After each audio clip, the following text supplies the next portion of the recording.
खबरों के सिलसिला को आगे बढ़ाते हुए अब रुख करते हैं हुजरा शाह मुकीम का, जहां एबीसी न्यूज के deputy bureau chief Okara Salim Akhtar Janjua की रिपोर्ट के मुताबिक 17 साल तालिब इल्म के अगवा का ड्रॉप सीन।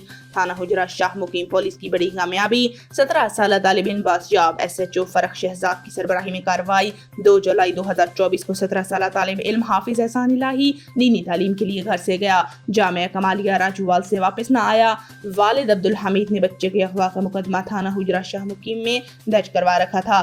थाना हुजरा शाह मुकीम पुलिस ने अनथक मेहनत और जदीद टेक्नोलॉजी को बरोकार लाते हुए एहसान इलाही को 48 घंटों से कबल बरामद किया। बच्चे को बाहिफाजत वालिद के हवाले कर दिया। बच्चा तालीम हासिल न करना चाहता था, इसलिए घर से चला गया। DPO ओकाड़ा तारिक अजीज सिंधु ने थाना हुजरा शाह मुकीम पुलिस की कारकर्दगी को सराहा।